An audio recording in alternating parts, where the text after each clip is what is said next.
அண்மை செய்தி. திமுக கூட்டணியில் இந்திய யூனியன் முஸ்லீம் லீக் கட்சிக்கு மீண்டும் ராமநாதபுரம் தொகுதி ஒதுக்கப்பட்டிருப்பதாக அண்மை தகவல் கிடைத்திருக்கிறது. திமுக கூட்டணியில் இந்திய யூனியன் முஸ்லீம் லீக் கட்சிக்கு மீண்டும் ராமநாதபுரம் தொகுதி ஒதுக்கப்பட்டிருப்பதாக அண்மை தகவல் கிடைத்திருக்கிறது. இந்திய யூனியன் முஸ்லீம் லீக் கட்சிக்கு ராமநாதபுரம் தொகுதி ஒதுக்கி தற்பொழுது அறிவிப்பு வெளியாகியிருக்கிறது. கட்சி நிர்வாகிகள் தற்பொழுது செய்தியாளர்களை சந்தித்து வருகின்றனர். அண்மை செய்தியாக பார்த்து வருகிறோம்.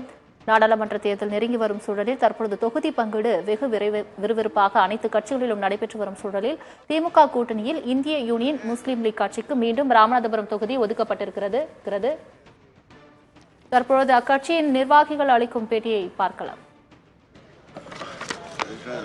பத்திரிகை சகோதரர்களுக்கு சகோதரிகளுக்கும் எங்களது வாழ்த்துக்கள், நன்றி. இந்திய யூனியன் முஸ்லீம் லீகின் சார்பில் முதல் கட்ட பேச்சுவார்த்தை முன்பு நடந்தது. அதனைத் தொடர்ந்து இன்றைய தினம் 2வது கட்ட பேச்சுவார்த்தைக்கு எங்களை அழைத்திருந்தார்கள். இந்த பேச்சுவார்த்தையில் நாங்கள் முன்வைத்த கோரிக்கை, தமிழ்நாடு 39 நாடாளுமன்ற தொகுதிகளில் இந்திய யூனியன் முஸ்லீம் லீகிற்கு சென்ற முறை கொடுத்து வென்று சிறப்பாக பணியாற்றி கொண்டிருக்கிற ராமநாதபுரம் தொகுதியையே மீண்டும் எங்களுக்கு தந்து உதவ வேண்டும் என்ற கோரிக்கை இந்திய முஸ்லீம் லீகின் சார்பாக நாங்கள் வைத்தோம். முதல்ல அதை வைத்ததோடு இன்னொன்னையும் சொன்னோம். கண்ணியத்திற்குரிய காயிதே மில்லத் அவர்களுடைய காலத்திலிருந்து நாடாளுமன்றத்துக்கு நாங்கள் தொடர்ந்து லோக்சபாவுக்கு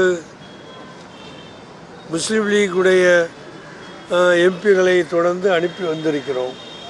அதே மாதிரி ராஜ்யசபாவுக்கும் தமிழ்நாட்டிலிருந்து முஸ்லீம் லீகின் சார்பில் காயிதே மில்லத் காலத்திலிருந்து 27 வருஷம் தொடர்ந்து அனுப்பி வைத்த பெருமை திராவிட முன்னேற்ற கழகத்துக்குத்தான் உண்டு.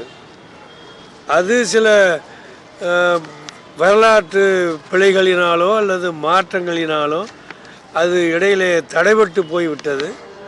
அந்த நல்ல வரலாறு திரும்பவும் தொடர்ந்து நடக்க வேண்டும்.